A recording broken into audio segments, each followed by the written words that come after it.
शाम के करीब 7:30 बज रहे थे। तेज कदम बढ़ाते हुए मारुति राव पोस्टमार्टम रूम की ओर चल पड़े। मारुति राव पोस्टमार्टम के माहिर खिलाड़ी थे। सालों का तजुर्बा उनके नाम था। सांवले रंग और हट्टे कट्टे शरीर के साथ उनकी काली दाढ़ी और गुस्सैल चेहरा मानो उनके काम के लिए ही बना था। पुलिस वाले भी जिस लाश को देखकर सिहर जाते, मारुति राव ऐसे शवों को भी बड़ी आसानी से संभाल लेते।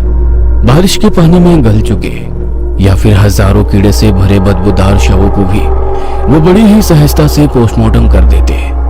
उनकी इसी हिम्मत की वजह से सरकारी अस्पताल के उनके साथी उनकी खूब तारीफ किया करते थे और इसी हिम्मत की वजह से अस्पताल के सीनियर डॉक्टर सावंत साहब मारुति राव पर खास मेहरबान थे। चलते चलते मारुति राव के दिमाग में कल रात डॉक्टर सावंत से हुई बातें घूम रही थी। कल रात के 11:30 बज चुके थे। अपने छोटे से घर के बाहर हॉल में मारुति राव सोफे पर आंखें बंद करके आराम से लेटे थे। तभी सामने कांच की मेज पर रखे फोन की घंटी बजी। दीवार पर लगी घड़ी की तरफ देखते हुए उन्होंने फोन उठाया। हाँ बोलिए सावंत साहब। दूसरी तरफ से सावंत की आवाज आई। मारुति, एक लड़का है, उसे काम से निकालना है। मतलब मुझे उल्टा सीधा जवाब देता है, इसलिए तुम्हारे पास ड्यूटी लगा दी है। साहब नाम क्या है उसका? दीपक नाम है उसका। गोरा हट्टा कट्टा लड़का है। साहब वो दीपक बुझा ही समझो, क्योंकि हमारे क्षेत्र में काम करना बच्चों का खेल नहीं। मारुति, तुमसे एक बात पूछूं? मारुति राव ने सावंत साहब की हिचकिचाती आवाज बिल्कुल सही ढंग से समझ ली थी। मारुति राव बड़ी ही सहजता से बोलते हुए बोले, अरे साहब संकोच कसला करते हो, पूछो ना। मारुति, इतने सालों से तू पोस्टमार्टम का काम ही कर रहा है, लेकिन तेरी भूत पिशाच जैसी चीजों पर विश्वास है क्या रे? भूत? साहब ये सब बकवास है और इन सब बकवास में मैं विश्वास नहीं रखता। आत्मविश्वास से उत्तर देते हुए मारुति राव ने फिर कहा, ठीक है वो छोड़ो। साहब अब कब आ रहे हैं? अरे मैं अभी भी मुंबई में ही हूँ, कल शाम तक वहाँ पहुँच जाऊंगा। 8 घंटे का सफर है, इसलिए देर हो ही जाएगी। और हाँ मारुति, उस लड़के की मतलब दीपक की एक खासियत है। खासियत? वो कैसी? अभी थोड़ा काम है, कल वहाँ आता हूँ, तब मिलकर बात करेंगे। इतना बोलकर डॉक्टर सावंत ने फोन काट दिया। कल रात की बात याद आते ही उनके चेहरे पर एक हल्की सी मुस्कान फैल गई। आज सावंत साहब ने एक और कामयाबी उन पर थोप दी थी।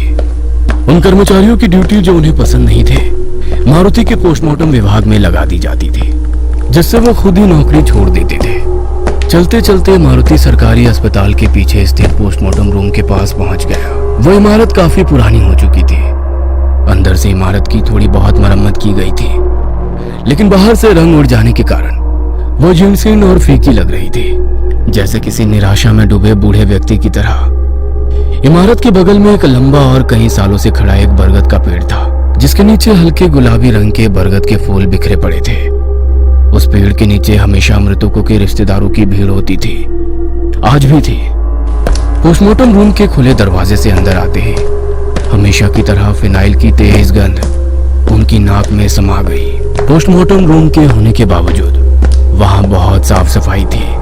जमीन और दीवार पर लगभग 5 फीट की ऊंचाई तक सफेद टाइलें लगी हुई थी। पोस्टमार्टम के लिए तैयार की गई मेज भी इसी तरह सफेद कपड़े से ढकी हुई थी। मेज के ठीक ऊपर छत से लटके सफेद बल्ब का प्रकाश एक शव पर पड़ रहा था, जो सफेद कपड़े से ढका हुआ था। वहीं दाहिनी और 25 साल का एक युवक खड़ा दिखाई दिया। उसने गहरे नीले रंग की शर्ट और काली जींस पहनी हुई थी। गोरे चेहरे पर अद्भुत चमक थी।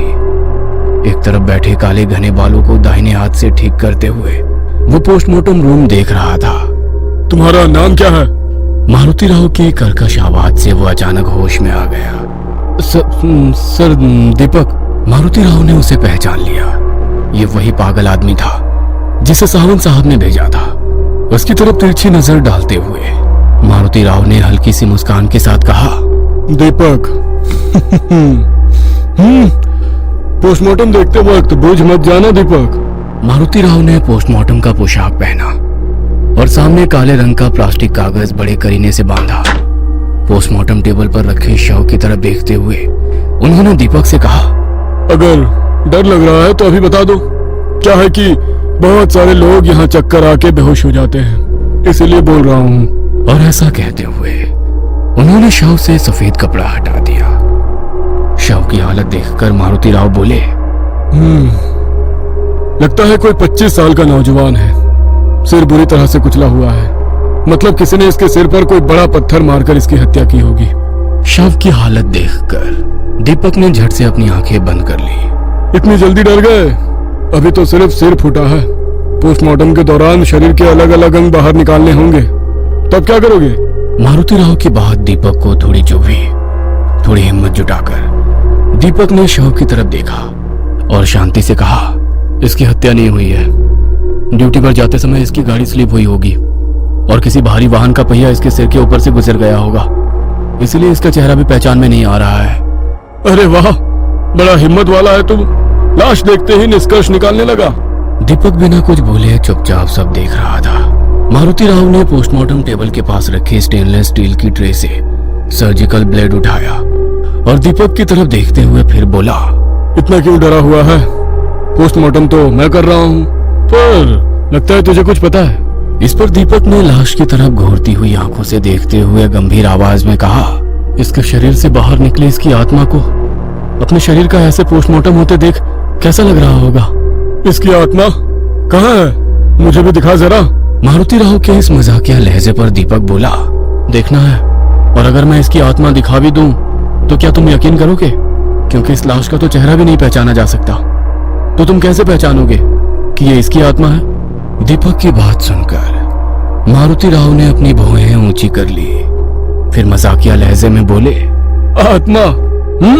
अरे ये सब बकवास है, कोरी कहानियां है, और ऐसी कहानियों पर हमारा कोई विश्वास नहीं है। दीपक ने शांत और गंभीर स्वर में कहा, बकवास? माफ कीजिएगा सर, लेकिन जब तक हम किसी चीज को देख नहीं लेते तब तक उस पर यकीन नहीं करते। और हाँ, आपका यकीन हो या ना हो, उन पर कोई फर्क नहीं पड़ता। हमारे इस पोस्टमार्टम के काम को देखकर ही ये भूत प्रेत हमसे डरते हैं। दीपक के असहज चेहरे की तरफ देखते हुए मारुति राव बड़े आत्मविश्वास से बोल रहे थे, उन्हें डरने की क्या जरूरत है? जख्म दर्द होने के लिए उनके पास शरीर होता ही कहाँ है? वे बेधड़क कहीं भी घूम सकते हैं, आपके सामने भी। दीपक की इस चुनौती भरी बात से मारुति राव को थोड़ा गुस्सा आ गया। उन्होंने झट से अपने हाथ में पकड़ा सर्जिकल ब्लेड टेबल पर रखे शव के गले पर रखा और जोर से नीचे पेट तक चीर दिया। ये देखकर दीपक के चेहरे का रंग उड़ गया, लेकिन वो सामने हो रहे इस भयानक दृश्य को अपनी खुली आंखों से देख रहा था। दीपक के डरे हुए चेहरे को देखते हुए मारुति राव ने अपने हाथों में सफेद दस्ताने चढ़ाए और शव की फटी हुई त्वचा के अंदर हाथ डालकर लाल लाल अंगों का मांस बाहर निकाला। इसके फेफड़ों की हालत देखोगे? शराब सिगरेट का नतीजा है ये सब। तिरछी नजरों से दीपक की ऊपरी जेब से झांकते सिगरेट के पैकेट को देखते हुए हल्की सी मुस्कान के साथ बोले, तेरे फेफड़ों की भी ऐसी ही हालत हो गई होगी, अभी चेक करूं क्या? वे कुछ मजाकिया लहजे में बोले। दीपक कुछ भी नहीं बोला, बस चुपचाप सब कुछ देखता रहा। शव के शरीर के टुकड़े टुकड़े करते हुए मारुति राव एक एक करके सभी जरूरी अंगों के सैंपल ले रहे थे। उन्होंने हथौड़े से खोपड़ी को ढक्कन की तरह खोला और दीपक की तरफ देखा, लेकिन वह वैसे ही भाव शून्य चेहरे के साथ शव को देख रहा था। उसके ऐसे चेहरे को देखते हुए मारुति राव मन ही मन बोले, लड़का थोड़ा हिम्मत वाला तो लगता है। और कटे फटे शरीर को ठीक करके फिर से टाके लगा दिए। अगली डेड बॉडी का पोस्टमार्टम मैं खुद करूंगा, आज तो सिर्फ देखने का काम कर। दीपक की तरफ देखते हुए उन्होंने कहा और पोस्टमार्टम किए हुए शव को कवर करके जमीन पर रख दिया। तभी उनकी नजर बगल में रखी दूसरी डेड बॉडी पर गई। सफेद कपड़े से ढका हुआ वो शव कुछ देर पहले ही आया था। लाश के पास रखे पैड पर मृतक का नाम लिखा था। उसे देखकर मारुति राव ने अपनी भौहें थोड़ी सी कोड़ ली और दीपक की तरफ देखा, लेकिन वो वैसे ही थोड़ा निडर होकर खड़ा था। अब वो सच में निडर था या निडरता का दिखावा कर रहा था, ये उन्हें समझ नहीं आ रहा था। मतलब कुछ लोगों का ऐसा ही होता है, अंदर से चाहे कितना भी डर जाए पर उस डर को चेहरे पर नहीं आने देते। मारुति राव ने पैड पर लिखी जानकारी पढ़ी और शव के चेहरे से धीरे से सफेद कपड़ा हटाया। ऐसा करते ही उनके हाथ से वो पैड छूटकर टेबल पर गिर गया। अभी तक एक अजीब से आत्मविश्वास के साथ घूम रहे मारुति राव के चेहरे का रंग ही उड़ गया। वह झट से टेबल से दूर हट गए। एक अजीब सी दहशत मानो उनके दिमाग में घर कर गई थी। उनकी यह हालत देखकर दीपक धीरे धीरे चलकर उनके पास आया। पोस्टमार्टम टेबल पर रखे उस शव पर नजर डालते हुए बोला, डर गए? मारुति राव को अपनी आंखों पर ही विश्वास नहीं हो रहा था। डरी हुई नजरों से वो सामने उस शव को देख रहे थे। उनके कंधे पर हाथ रखते हुए दीपक शांत स्वर में बोला, भूत आत्माओं का एक अलग ही संसार है। अब आप जैसे लोग इसे बकवास समझकर ऐसी अदृश्य शक्तियों के अस्तित्व को ही नकार देते हैं, लेकिन किसी के नकार देने से उनका अस्तित्व खत्म नहीं हो जाता। मारुति राव एक भयंकर मानसिक झटके से बिल्कुल स्तब्ध हो गए थे। मतलब मैं सपना तो नहीं देख रहा? नहीं, ये तो सच है। उनका दिमाग सुन्न पड़ गया था। उन्होंने झट से अपना सिर पीछे घुमाकर उस शव की तरफ देखा, जिसका कुछ देर पहले ही उन्होंने पोस्टमार्टम किया था, और देखते ही रह गए। सब कुछ उनकी कल्पना से परे था। मारुति राव की यह हालत देखकर दीपक के चेहरे पर एक अजीब सी मुस्कान फैल गई। उनके डरे हुए चेहरे को देखते हुए दीपक बोला, आपका चेहरा बता रहा है कि आपने अपनी पूरी जिंदगी में पहली बार ऐसी किसी चीज का सामना किया है। तभी दरवाजा खुल गया और सीनियर डॉक्टर सावंत और उनके सहयोगी शिंदे तेज कदमों से अंदर आए। टेबल पर पड़े शव को देखते हुए बोले, यह अचानक कैसे हो गया? तभी शिंदे बोले, रात में सोते हुए ही हार्ट अटैक आ गया होगा। रात में सोए थे, सुबह उठे ही नहीं। और ऐसे अचानक मरने वाले इंसान की आत्मा ये मानने को तैयार नहीं होती कि उनका शरीर अब खत्म हो चुका है। वो आत्मा अपना रोजमर्रा का काम करती रहती है। दीपक की आवाज ने दोनों का ध्यान अपनी ओर खींचा। अरे हाँ शिंदे, ये दीपक है, आज से ही काम पर आया है। और इस लड़के में एक खासियत है, यानी ये मृत आत्माओं से बात कर सकता है। डॉक्टर सावंत के मुंह से निकले इस वाक्य को सुनकर शिंदे ने मजाक उड़ाते हुए कहा, मतलब हमारे मारुति की डेड बॉडी के साथ उसकी आत्मा भी यहाँ काम करने आई होगी?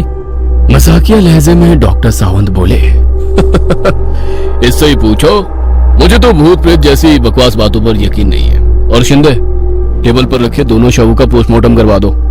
दीपक इधर उधर देखते हुए हल्की सी मुस्कान के साथ बोला, मारुति राव को तो ऐसी बकवास बातों पर यकीन था ही नहीं। उसके मुंह से निकले इन शब्दों को सुनकर डॉक्टर सावंत सन्न रह गए।